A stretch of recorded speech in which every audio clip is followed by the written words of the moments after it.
ఇప్పుడు ఇంటి దగ్గర ఉన్న ఆకుకూరలు అన్నీ నాటాము 2 వీక్స్ ముందని చెప్పా కదా. ఇవాళ ఇవన్నీ హార్వెస్ట్ చేద్దాం రండి. ఫస్ట్ ఇదేమో ఎర్ర తోటకూర. ఇవాళ ఎర్ర తోటకూరలు అన్నీ కట్ చేద్దాం. బాగానే గ్రో అయింది తోటకూర, ఎర్రదైతే చిన్నదైనా.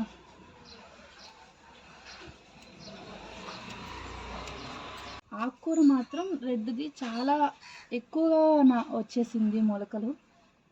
ఇది పిల్లలకి పెడితే చాలా మంచిదండి. ఇంట్లో పసిపిల్లలు ఉన్నారు కాబట్టి ఎర్రది పెట్టేద్దామని చెప్పి వాళ్ళ హార్వెస్ట్ చేస్తున్నాం.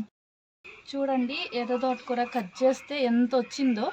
ఇప్పుడు మనం ఇంకొక తోటకూర, ఇది కూడా ఇప్పుడు హార్వెస్ట్ చేద్దాం.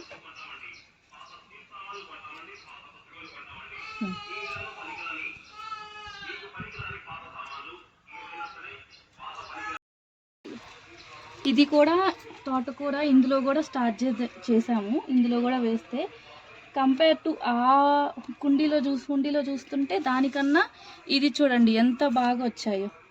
ఇవి బాగా పెరిగిపోయినాయి. బకెట్ పెద్దది అవ్వటం వల్ల ఏమో, అది చిన్న బకెట్ వల్ల చిన్నవి వచ్చినాయి. ఇవి బాగా వచ్చినాయి. మనం హార్వెస్ట్ చేస్తూ ఉంటే మళ్ళీ పెరుగుతూ ఉంటాయిలేండి. ఇది కూడా తీసేద్దాం ఇవాళ.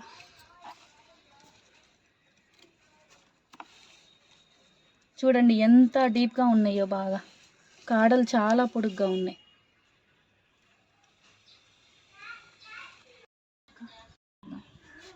చూడండి ఇవాళ హార్వెస్ట్ చేసాము తోటకూరలు 2, ఎర్ర తోటకూర, నార్మల్ తోటకూర.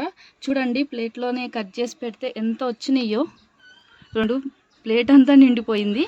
నెక్స్ట్ టైము చుక్కకూర, పాలకూర ఈ రెండిట్లో వేసాము. ఈ 2 నెక్స్ట్ టైం మనం హార్వెస్ట్ చేద్దాం. ప్రెజర్ అయితే ఇవాళ వండుకుందాం. తోటకూరలు అయితే ఇలా వచ్చాయి. ఎర్ర తోటకూర, ఇంకో చేతిలో నార్మల్ తోటకూర. మీరు కూడా మనలాంటిది మీరు కూడా ఇట్లా హార్వెస్ట్ చేసుకుంటే మంచిగా గ్రో అయినాయండి. 3 వీక్స్ అయి ఉండేది, ఇప్పటికి 6కే హార్వెస్ట్ చేస్తే మంచిగా వచ్చింది. కూర అయితే ఇలా వచ్చింది.